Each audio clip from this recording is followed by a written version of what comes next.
Here's another AFN news update for you. I'm Bronson Woodruff. Some 45,000 dock workers at Eastern Gulf Coast ports are going back to work after their union reached a deal to suspend a strike that could have caused shortages and higher prices if it had dragged on.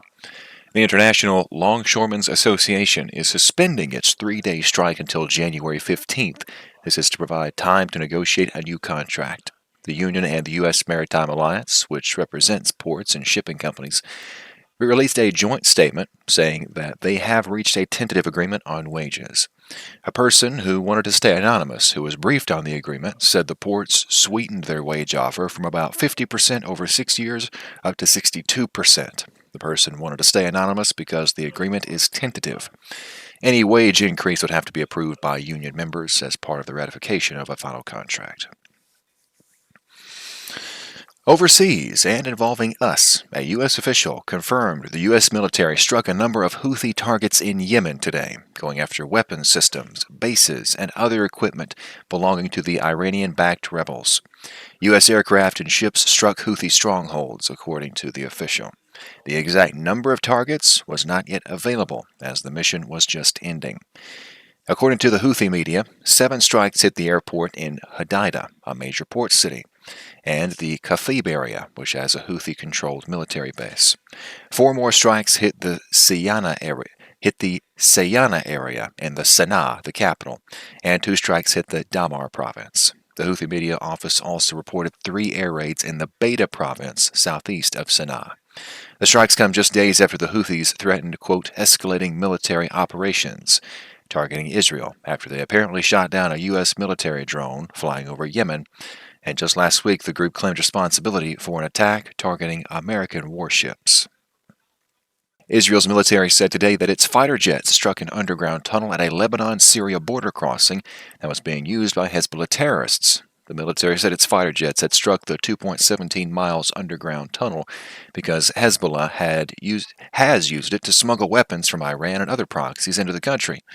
It said it struck the sites around the Masna border crossing because they were being used as terrorist infrastructure. Hezbollah is believed to have received much of its weapons from Iran via Syria. Thursday's strikes around the Masna border crossing effectively cut off the main highway linking Lebanon with Syria. Lebanon's state-run national news agency reported this.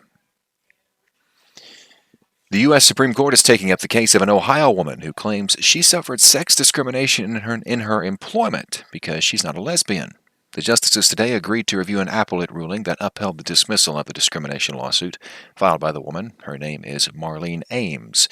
This is against the Ohio Department of Youth Services.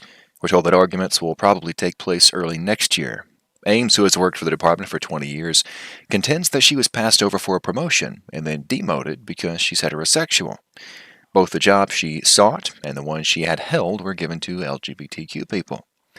Title VII of the Civil Rights Act of 1964 bars sex discrimination in the workplace. A trial court and the 6th U.S. Circuit Court of Appeals ruled against Ames. A federal judge in Missouri put a temporary hold on President Biden's latest student loan cancellation plan on Thursday, slamming the door on hope that it would move forward. This after another judge allowed a pause to expire. Just as it briefly appeared, the Biden administration would have a window to push its plan forward. U.S. District Judge Matthew Shelp in Missouri granted an injunction blocking any widespread cancellation.